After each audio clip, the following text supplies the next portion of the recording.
M'dzina la Atate ndi la Mwana ndi la Mzimu Woyera. Amen. Timayankhula chonchi Father chisomo, ndakulembera ni message, ndakuimbira ni phone. Father, ineyo moyo wanga suli bwino ayi.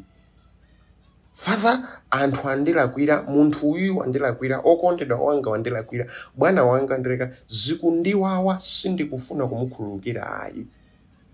Ndipo sindikufunitsitsa, ndikufuna kuti amve kuwawa naye mmene ndikumvera kuwawa. Sindingayankhule naye, palibe chimene ndikufuna chochitika ndi iyeyo ayi. Sindikufuna kumukhululukira. Tipemphere. Mulungu wamphamvu zonse, tikuthokozani mmawa uno. Mwatipasa moyo.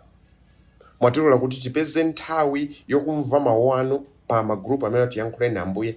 Tikufuna mzimu wanu ndithule, usatiyankhule kokha ayi, koma utikhudze. Makamaka mikwiyo imene ili m'mitima mwathu yokana kuwakhululukira achikondi athu, anzathu, komanso ena onse amene tili nawo pafupi. Abale ndi alongo, tsiku la lero pamene tikuwerenga mawu amachokera mu Uthenga Woyera wa Luka chapter 17 verse 1 mpaka na 6. Mzimu Woyera atichiritse, kutikhudza, kuti tiphunzire bwino phunziro ili, kodi tingamawakhululukire bwanji anzathu. Lelo ndi Lolemba pa 10 November 2025. Tili mulungu wa 32 mnyengo ya pachaka. Mawu oyamba akuchokera m'buku la Luntha mutu 1 ndi 1 mpaka 7. Amene akutiwerengera mawu oyamba ndi a Wellington Yohane kuchokera ku Maria Mthandizi Parish mu Archdiocese ya Lilongwe. Mawu a Mthenga Woyera akuchokera mu Uthenga wa Luka mutu 17 ndi 1 mpaka 6. Amene akutiwerengera mawu a Mthenga Woyera komanso kutigawira mawu ndi Reverend Father Chisomo Kingsley, a Salesian of Don Bosco, kuchokera ku Don Bosco Parish Mission, Western Equatorial State, Diocese ya Tombora Yambio, mdziko la South Sudan. Mawu oyamba. Mawu a m'buku la Luntha. Muzikonda chilungamo, inu olamulira dziko lino lapansi. Muzikhala ndi maganizo olongosoka pakusinkhasinkha za Ambuye. Muzifunafuna iwowo ndi mtima woona. Pajatu amene sapenekera Ambuye amawapezadi, ndipo Ambuyewo amadzionetsa kwa anthu owakhulupirira. Maganizo opotoka amalekanitsa anthu a Mulungu, ndipo Iye amawachititsa manyazi anthu opusa, ofuna kupeputsa mphamvu zake. Luntha sililowa mu mtima wa munthu wonyenga, silikhala mwa munthu wogonjera machimo. Mzimu Woyera ophunzitsa anthu umawathawa anthu onyenga. Sukhalapo pamene pali maganizo opusa, umakhumudwa ndi makhalidwe osalungama. Luntha ndi mzimu wachifundo kwa anthu, koma sililekerera munthu wonyoza Mulungu mwachipongwe, chifukwa Mulungu amadziwa zam'kati zonse. Amafufuza za mu mtima mwa munthu ndi kumva zimene amalankhula. Ndithudi, mzimu wa Ambuye wadzaza pa dziko lonse lapansi. Umagwirira ntchito zonse pamodzi, umadziwa zonse zimene anthu amalankhula. Mawu a Ambuye. Tithokoze Mulungu. Ambuye akhale nanu. Mawu a mu Uthenga Wabwino monga adalembera Luka oyera. Luka chapter 17 verse 1 mpaka na verse 6. Yesu adauza ophunzira ake kuti zochimwitsa anthu sizingalephere kuoneka, koma tsoka kwa munthu obwera nazoyo. Kukadakhala kwabwino kuti amangirire chimwala cha mphero m'khosi ndi kukamponya m'nyanja kupambana kuti achimwitse mmodzi mwa ana ang'onoang'onowa. Chenjerani tsono. M'bale wako akachimwa umudzudzule, akatembenuka mtima umukhululukire, akakuchimwira kasanu nkawiri pa tsiku nabwera kasanu nkawiri kudzanena kuti pepani umkhululukire, ndithu atumwi adapempha Ambuye kuti mutionjezere chikhulupiriro, koma Ambuye adati mukadakhala ndi chikhulupiriro ngakhale chochepa kwambiri ngati kambewu ka mpiru, bwezi mutauza mkuyu uwu kuti zuka kadzibyale mnyanja, ndipo ukadakumverani ndithu. Mthenga wa Ambuye. Mawu alerolo, mthenga wabwino walerolo ukutikumbutsa chani? Tizikhululukira anthu ena. Ndiyambepo ndi kankhani kapena kuti ndemanga iyi. Ku Kenya, ndili dikoni, ndimayendayenda m'manyumba mwa anthu kuona anthu makamaka achikulire komanso ena ndi ena m'manyumba osiyanasiyana. Kumalowa ku Kenya timati kumakuyu. Tsiku lina ndinapita nyumba ya mbambo mmodzi amene amayiwo anayitana kuti adikoni chisomo mubwere ku nyumba kwanga muzapemphere. Nditafika kumene kuja ndinapeza amayi aja akulira. Aja nati muzandipempherera abambo akulira, ndipo nditafunsa anthu amene chinachitika ndi chana kuti father, kwachitika nkhani kuno, amunawo amayi awa anabweresa zulo mtsikana wa ku university nyumba muno, ndipo akuwafuza amayiwa kuti achoke nyumba muno. Ndinawayang'ana amama, ndinafunsa amayi, musakwiye, musakhumudwe, kunja kuno kuli Mulungu. Abale ndi alongo, ndisanapitilize nkhani iyi, tidzagawana nkhani tsiku limene inathera, koma ndikufuna ndivomereze kuti mwawina aliyense, ansembe efe amikanjo, masisteri, inunso akhristu eni yake, aliyense ali ndi anthu ndi munthu amene anankwiyitsa kotheratu. Sindikuyamba kukwiyitsa kwa 1 week yayi, kuja kotheratu kuti koma awawa ayi sindikufunanso kukhudzana nawo kapena kuyanjana nawo, ndikufuna aliyense aziyendera zake. Koma Yesu Khristu lakuti bambo chisomo, akhristu eni yake muziwakhululukira anthu amene akulakwirani.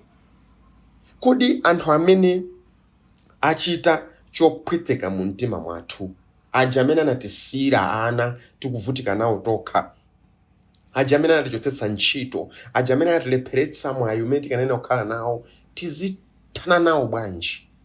Achikunja amati abwezereni, alangeni, zimamveka bwino ndithu, mumtima umamva bwino, alangika. Ndipo ena mwa ife akatolika tafika pajapo kuti kumayesesa kuti kuwapemphera kuti Mulungu awalange. Ayi, mkatolika okonda Mulungu asamapange choncho. Muzipanga izi. Choyambirira, vomerezani kuti balalo lilipo. Vomerezani kuti kuwawako kulipo. Amene amakana kuwawa kwa choyipa chimene munthu ina ananchitira sanakule mu uzimu hayi. Chifukwa ndinu munthu. Ndiye ngati wansembe bambo chisomo akuwuzani kuti basi akhululukireni basi, osayang'ana balalo akunamizani chifukwa mumva bwino wana wathu awazi, koma mukakhala m'nyumba mwanu pa bedi panu kuganizira zimene anakulakwirani, mtima wande umabwera. Vomerezani kudwala kwanu. Kubweretseni kudwala kwanuko pamaso pa Mulungu ndi kumuwuza Mulungu kuti ine Ambuye ndizoonadi zandiwawa zikundipweteka, munthu uyu ndikufuna nditani kodi ndimkhululukire. Bweretsani kuwawa kwanu pamaso pa Mulungu. Baibulo likumatikumbutsa ndi kutiwuza kuti makamaka Marko chapter 11 verse 25, Baibulo likuti ndipo pamene mukuti mupemphere muziyamba mwakhululukira anzanu ngati muli naye mkanthu, mukatero Atate anunso amene ali kumwamba adzakhululukirani machimo anu. Choyambirira ngati tikufuna kumukhululukira munthu machimo, tikumbukire kuti nafenso tili ndi zofowoka.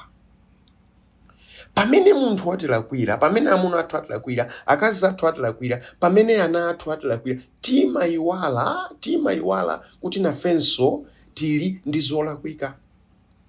Timangopanga focus pa anthu ena, komanso ifenso timalakwira anthu ena, ndipo Mulungunso watikhululukira. Tikatero ndiye kuti tikuyambano kulola chikondi chibwere mu mtima mwathu.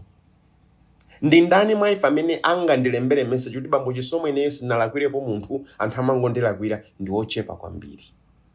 Ndiye ngati ife timalakwira Mulungu, timalakwira anthu ena, tikumbukenso kuti ena onso amene atilakwirawo nawonso akufuna chifundo cha Mulungu. Kukhululuka ndekuti kwayambika. Mfundo yachiwiri, abale ndi alongo, ndikufuna ndikuwuzeni zifukwa kuti ndi ndemanga yanga, ndi umboni wanga.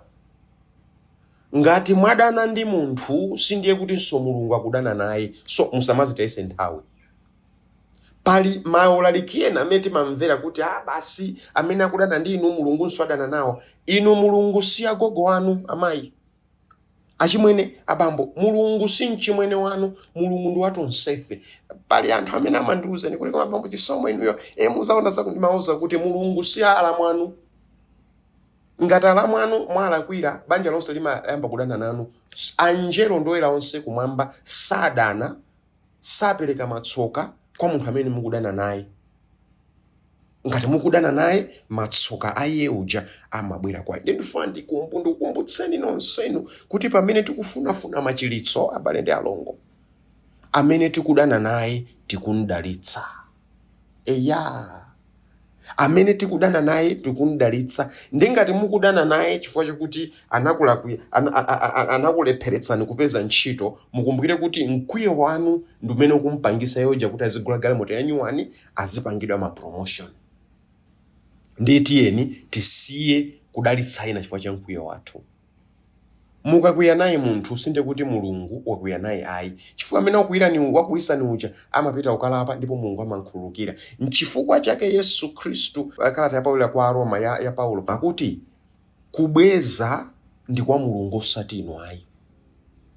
Nkhani chandakuza ndikoyambirira kuja, amayi wandinauza kuti malo mowakwiyira amuna anu muyambe kumawapempherera ndi kuwakhululukira. Chinali chinthu chopweteka kwambiri.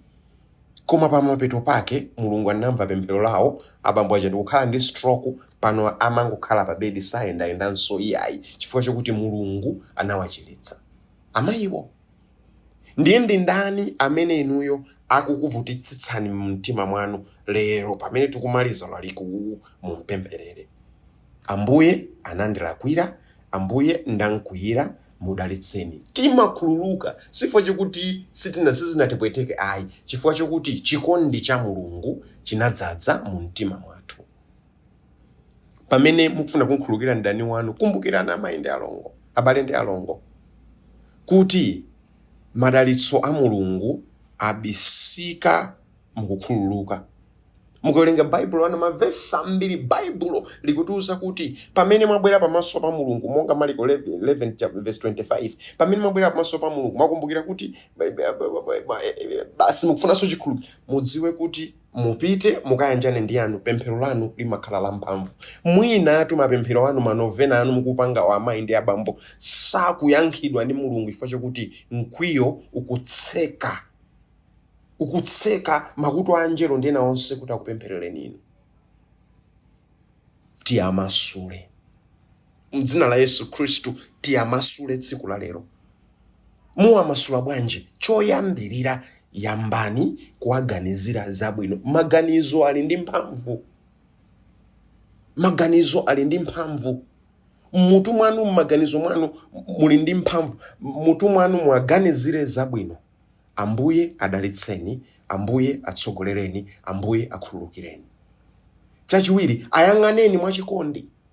Ndani wanu musankwire mpaka choti kuyang'ana kwanu kukhale kompasa matsoka ayi. Amwetulireni, apatseni moni. Pali anthu ena sayankhulana, anthu muli bedi imodzi koma simukuyankhulana. Apatseni moni, achitireni zabwino ndi manja anu. Ndiye kuti kulola Mzimu Woyera utitsogolere komanso kutipititsa patsogolo. Ndikufuna tsiku la lero pa 10 chonchi ndikulimbikitseni kuti chimene mukupempherera chija Mulungu akufuna akuyankheni. Koma mkwiyo umene uli nayo inu ndi umene ukupangitsa kuti mwina musapeze yankho lanu.